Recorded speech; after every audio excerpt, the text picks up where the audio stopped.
สบายดีทุกคนวันนี้โอโซก็จะพาทุกคนมาตัดหญ้ากันนานะทุกคนนะวันนี้ก่อนอื่นก็ฝนเลื่อยฝนมีถ้ามันเขาเรียบร้อยก่อนคันมันเขาคันมันบ่เขามันตัดบ่ดีเนาะอันนี้ก็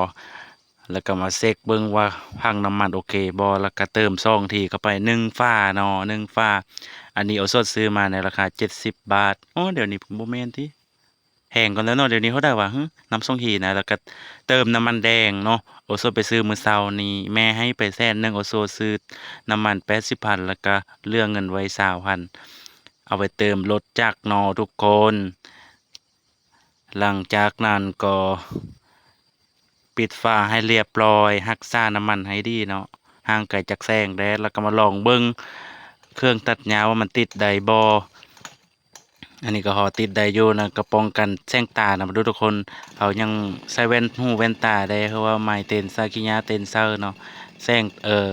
ดวงตาสำคัญที่สุดนะทุกคนรักษาให้ดีป้องกันให้ดีนะคันบ่มีตาเขาก็ไปใส่บ่ได้นะทุกคนดำมือดำมัวเด้ออันนี้ก็ลองจากก่อนนะตัดหญ้าลองเบิ่งว่ามันสิเข้าบ่ลองเบิ่งนะฮะแง่นแง่นโอเคเข้าอยู่นะโอเคทีนี้เราก็เริ่มงานกันได้เลยนะโอ้โซก็ตัดมาได้2-3ครั้งแล้วนะทีนี้ก็มาให้เบิ้งเนี่ยมื้อนี้มาตัดหญ้าข้างหน้าเนาะเอาไปตัดไปโอเคแล้วพี่เพื่อนๆทุกคนเฮ็ดหยังอยู่นะฮะเฮ็ดหยังอยู่ช่วงหน้าฝนนี่นะไปหาหน่อไม้ติหรือว่าไปรับจ้างปัญญามันต้นในมือเขาได้ทุกคนอยู่แต่ละบ้านเนี่ยทุกคน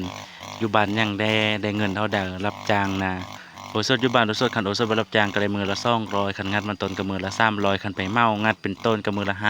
500 แต่ว่าโอสถบ่ได้ไปเมาแล้วช่วงนี้นะถ้าเมาช่วง3 ปีหลังเนาะเดี๋ยวนี้บ่ได้รับจ้างแล้วโอ้ยสิเฮ็ดเองเนาะทุกคนเนาะเฮ็ดมันตนเองนะอันนี้ก็เฮ็ดนาเนาะปีนี้โอสถมาเฮ็ดนาก็เลยได้มาตัดหญ้ารับผิดชอบหญ้านาให้ตัวเองนะ